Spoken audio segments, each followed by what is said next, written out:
Hey everyone, it's your girl Primp and Propa. So today's video is like a update on my celibacy journey. The last time I recorded a video regarding celibacy, it was back in 2016. So I just felt like it was tugging on my heart to do an updated video. The reason why I haven't done it, took me this long to do it, is because like when you're on this journey, you don't want to keep broadcasting it. I don't want to, because people are waiting for you to fail or fall. So I didn't want to just make it seem like I was boasting about it. And you just go through your journey, because everybody has struggles. So so I also posted on my Insta story asking anyone who had questions for me regarding my celibacy journey, and I would answer them here. So this is also a Q&A, so stay tuned for that as well. And I broke down some questions that I want to answer, just so I make sure this video is in order and that I touch all the bases. Not only the questions that people have, but I also want this video to be impactful for those of you who have been wanting to become celibate, but haven't found the courage or the discipline to do so, and you probably don't know why, or the people who don't know why it's important to wait. So to start off, I'm going to answer why I chose to become celibate. So if you have not watched my previous video, I will link it below in the description box as well. Like I said, that was back in 2016, and at that time I was celibate for a year and some months prior to recording that video back in 2016. And the reason why I chose to become celibate, like when I first got saved, which was in 2014, I just was in a relationship that was not good, and I was trying to get out of it, and it was so hard, you guys. It was so hard, because I got saved in 2014. I was like, oh, I know what the Bible says about premarital sex, it's dangerous or whatnot, but I really didn't know why. So my church also had this, I don't want to say like mini conference about sex or whatnot, and they were speaking about soul ties, and I was like, it's like a bell rung off in my head, like that is why I can't get over this person, or this is why it's always so hard for me to stop having sex with this person, is because we had that soul tie. So now I became more knowledgeable as to why certain things kept happening, why it was so hard for me to let go, why it was so hard for me to stop fornicating. So and I just feel like it was draining.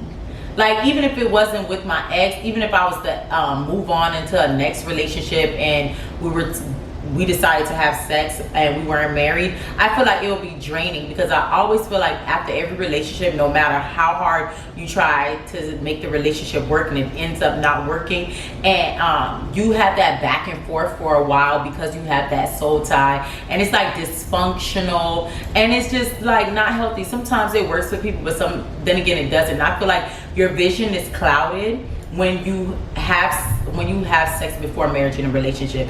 Instead of trying to get to know the person, you guys hurry up and intertwine fornication and whatever sex.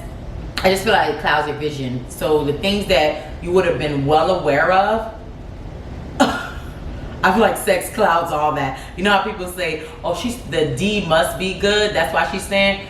9 out of 10 is because she's so blinded that she can't see the truth, or sometimes you don't even want to see the truth because you're so tied to that person. No matter what, you're gonna stay there because you don't know that force that's pulling you or connecting you to that person. And it's like a thick umbilical cord that ties you to that person, and that's why it's so hard to let go, because you have that soul tie. So when you're married, imagine having that soul tie with the person you're supposed to be with, the person you're supposed to spend the rest of your life with. That marriage is honored by God. So imagine having that tie to the person you're supposed to be with. Like, come on, like never wanting to give up, always feeling tied to that person. You think about them, you feel them thinking about you, all that good stuff.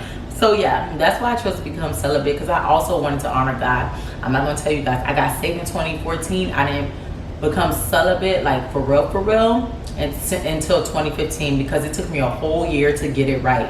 Like, I kept falling every 4 months like clockwork, and I just kept crying. I used to cry like in the middle of it all. I used to cry. And the guy just would look at me like, oh my God. And he would not understand why I was crying, because no one knew about my relationship with God. Only me and God knows about our relationship. And I just felt so bad, like, oh my God, I'm hurting God. It got to the point where not only am I hurting myself, bump that, because sometimes we hurt ourselves and we still go back to the same thing that hurt us. But it got to a point where, oh my gosh, I am hurting God. And that was like a wake up call, and I just couldn't do it anymore. So that's my why. Another thing is, I also want to talk about the difference between courting and dating, because like I said, the title of this is Single, Saved, and Still Waiting. Because I am still waiting does not mean I don't go on dates or, you know, live my life. Like, are you crazy? I'm still young. And how do you expect to meet the one if you don't go on dates? And I feel like the healthiest way to date is not to include sex. Your vision is not clouded. Half these guys do not even last more than a week to a month. Tops. A month is like kind of pushing it, because God already revealed what he needs to reveal in like a week. And then I'm done. I don't waste no time. And before, you know, when you don't know your worth, or when you just, you know, going with the flow of things, you just, you know, like, you just going with the flow of things, so you just let anything rock. But when you're dating with purpose, you don't let anything fly. You look at the person as if, can we build together? Can I see you 10 years from now, what you're trying to be? You know, people change. So, but we're supposed to grow together. So can I see myself with you 10 years down the line? You gotta ask yourself those questions, like, seriously.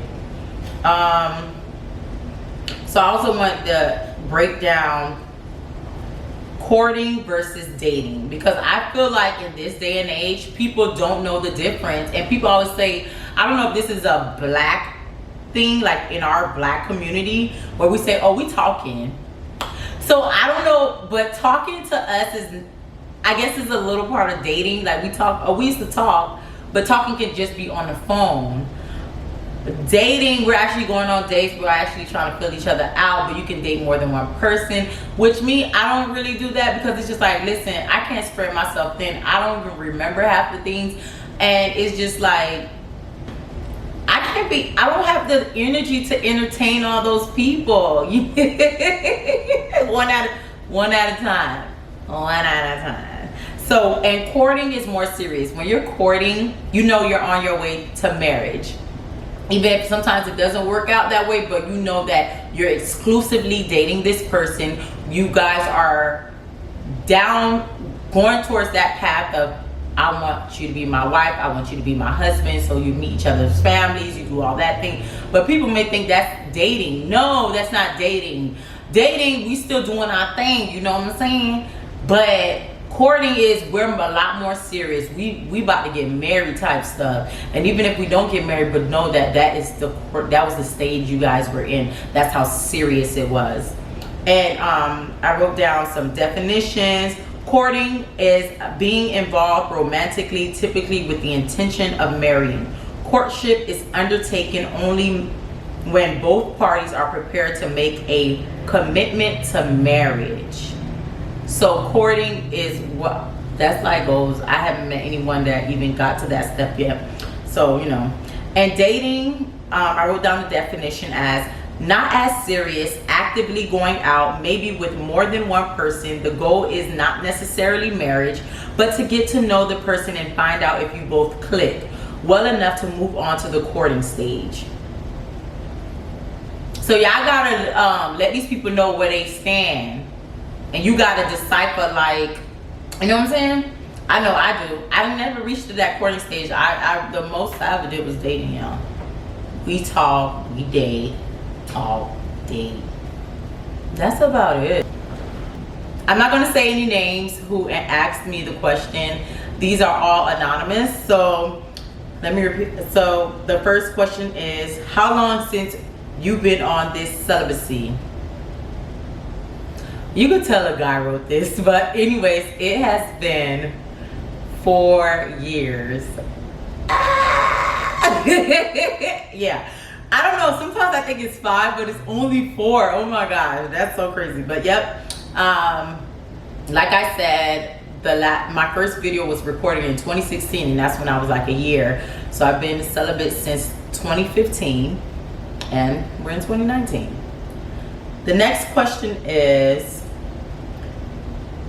what are some tips to avoid triggers that lead to horniness?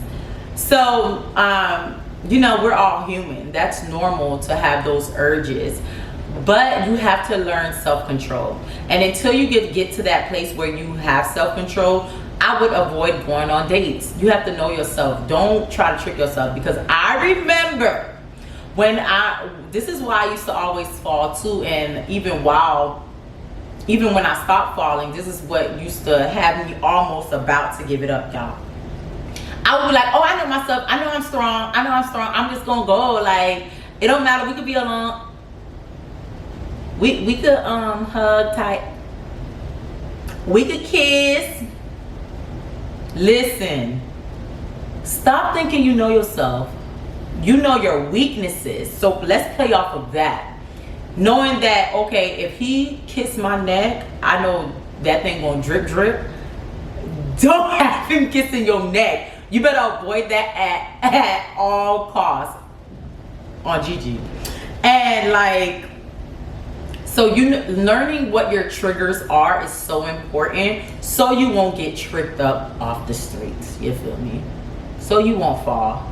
Learn your triggers and avoid them. And some people may feel like, oh, it's childish, we grown, why can't go to my dude house and watch Netflix alone, Netflix and chill day. Listen, if you want to live this life of celibacy and you know that you're not strong enough to be in a place with your mate where the lights are turned down, y'all have a big comforter, it's cold, and it's dark outside, it's a scary movie, and he starts touching on you and you can't resist. If you're not strong enough to resist from those things, and sometimes the person you're with is not as strong as you, so you may be tempting that person.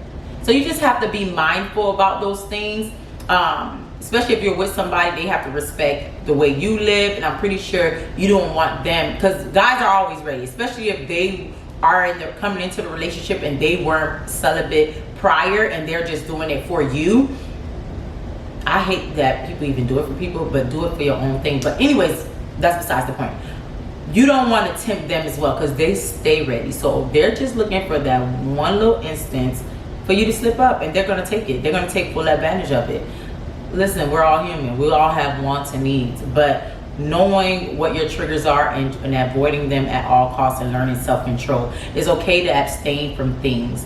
That doesn't make you childish. That just makes you wanting to please God, wanting to please yourself, wanting to stick to something, be disciplined about it, and be serious about it. The next question is, where do you get your strength from? How do you fight off daily temptation? Is it too late? So the first one, my strength definitely comes from God, you guys, and just knowing my worth. Like, I just know I don't want to settle anymore. I'm tired of going through the same thing. Listen, I'm not a virgin. Been there, done that, and it always ended the same way. I don't think I'm losing anything by holding myself waiting for marriage. I think I'm winning at that point, because I'm whole. I'm becoming whole. So when my husband finds me, he finds me whole. I'm not missing nothing. I'm not lacking anything. Like when it comes to within myself, I'm not heartbroken. I'm not carrying any baggage from old relationships. I'm not coming with any soul ties thinking you're gonna do me how Johnny did me, how Robert did me. I'm coming with you whole, like a new mindset. I'm a new person. Like, I'm becoming who God has called me to become. So I feel like that is just the end goal, and that's what's so beautiful about it, not even giving myself up to anyone. I just feel like, and half the people I go on dates with, they're not worth my time. Like, I give it a try and it doesn't work out, and thank God I get that revelation before it's too late or before it gets so serious that you're not the one, okay, and my feelings are not that hurt. It's just like, okay, whatever, because we don't have that tie together. And how do I find out daily? Okay, first of all, I'm not tempted daily. Like, I don't see eye candy walking around daily. Like, I don't want to say I have high standards, but I like them fine now. So I don't see Omari Hardwick or Idris Elba walking daily. So I don't suffer from temptation daily.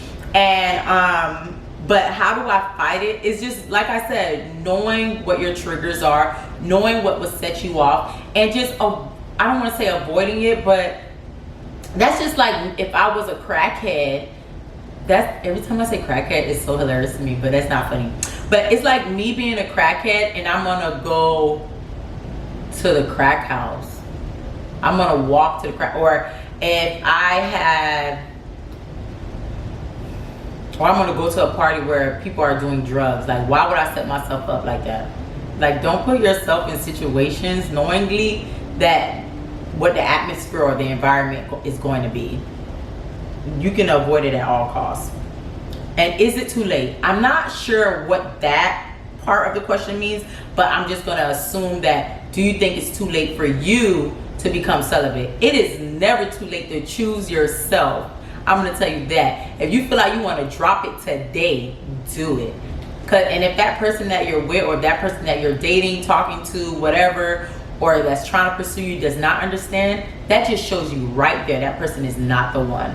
Because that person only seen that you were only good enough for sex. And if once you take out sex out of the equation, you're not good enough for their time or their relations. Some people don't want a relationship without the relation of having sex with you. Catch that tea. But another question is some of the benefits you feel like you've gained. The benefits that I feel like I gained, I think I kind of said it, it's already spoke before time, but it's just like being whole. Like, I'm not brokenhearted. I can really feel like I can give a relationship my all. You know, we always say we give the relationship our all, but then we come in with some sort of dysfunction from our last relationship because we never fully healed from our past, and we go into the next relationship wounded. So I feel like I got rid of that, and I understood why I moved the way I moved in past relationships. So like, I kind of cleaned up my mess, because no one's going to clean up your mess like you can. And you don't want nobody else to do it for you, because you're going to just mess it up again. It's like a kid. You clean up their room, they go back in the room and dirty it again. That's how some of your lives are. When you expect other people to clean up your mess, and you can do it yourself, and it can stay put, it can stay that way. So yeah. And I just feel like another thing is just knowing nobody has me. I take pride in that, like knowing, like, I don't care what anybody has to say about me. No one has me in that way. I'm no one, like, no, like, I don't know. That's one of the biggest joys, that no one has me, and that I'm waiting for my husband. I can brag to him like, I waited for you. I waited for you. And hopefully he's waiting for me too. Another question is, what are some things you can do to scratch that itch? Thoughts on self-pleasure. So I honestly feel like if I'm going to scratch any itch, it's not going to be with a toy. It's not going to be with my own fingers or anything. It's going to be with the real thing. Why become celibate to self-medicate yourself as to self-pleasure? Like, you know what people do, like buying a toy. I just feel like you're just abstaining from sex at the time, but you're still having sex just with something else. Because if you're still ejaculating, people think only soul ties are only with people, because people are, you know, we are souls or whatever. But you can also have a soul tie with a toy, or with masturbating. Because think of this, say for instance you went through this celibacy journey and you started self pleasuring yourself, you started masturbating, you know, just to please yourself, and then you meet the guy of your dreams, right? And you guys get married, and then it gets to a point where, you know, you have to do the do. you're gonna be so used to still self-pleasuring yourself. Yeah, you may think so, but say for instance you guys get in an argument, like, I don't need that, like, or you can abstain from that, or you're mad at him because you know that if he doesn't give it to you, or if you mad at him, whatever, you know how to please yourself. So I feel like you become tied to that thing, or masturbating. I just feel like, just go get the real thing. If I'm gonna wait, I'm waiting for the man God has for me.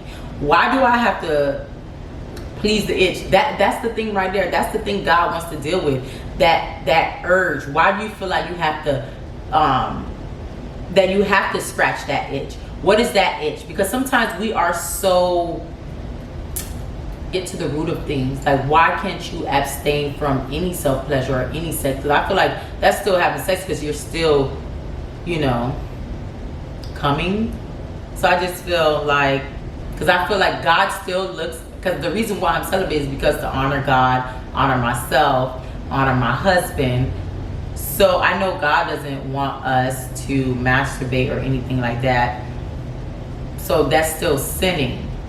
And if I stop fornicating because I don't want to sin in that way, self-pleasure is still sinning. So I just abstain from it at a whole.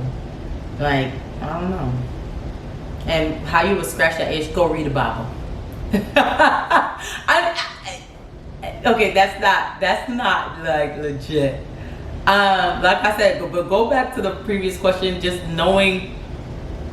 Sometimes I heard people go take cold showers if you gotta go run. One thing about me, let me tell you, because I don't want y'all to think like, oh, this girl just thinks she just, ooh, so holy, like she don't got no urges. I just feel like for me it's different. I'm not too crazy about sex, only when I'm with someone and I'm like, oh my gosh. So yeah. So being that. So another thing, I also looked up some Bible verses regarding self-pleasure and those things, because I want you guys to really understand how serious it is, as well as that if I can do it, you can do it as well. It's not that hard. We all have urges, but you also have that gift that God put inside of you, which is called self-discipline and free will. So if you choose to do those things, if you choose to go the other way, just knowing that if you already know better, you know that it's because there's something that's still inside of you that you still need to go seek God like never before regarding that issue, because it's still drawing you back. It's still pulling you back. So the Bible verse I looked up, the first one is James chapter 1, verse 14 through 15. But each person is tempted when he is lured and enticed by his own desire. Then desire, when it has conceived, gives birth to sin, and sin, when it is fully grown, brings forth death. So that just shows you that no person is tempted but each person is tempted when he or she is lured and enticed by his own desire. So you already have a desire to have sex, so that's why you get to the point where you want to touch yourself. In the past, and what makes it so crazy, before I gave my life to Christ, when I used to try being celibate, like in between relationships, or when me and my ex used to be on and off, I would always, masturbate. And I just felt like, okay, that's just the normal thing to do. It's better than giving myself to somebody else or whatnot. But it brings, I don't know. The next Bible verse is 1 Corinthians chapter 10, verse 13. No temptation has overtaken you except what is common to mankind. And God is faithful, and he will not let you be tempted beyond what you can bear. But when you are tempted, he will also provide a way out so that you can endure it. So knowing that if you put yourself in a messed up situation where you are about to fall, there's always a way of escape. And I always say, have an accountability partner. If you're not as strong, and if you're dating, you still want to have fun or whatnot, and this person says, for instance, do they have to ride their dirt bikes? Like, really? It's Wednesday. But anyways, And your accountability partner will call you at a specific time, whatever time y'all set up. Like, oh my gosh, call me if I'm not home at this time.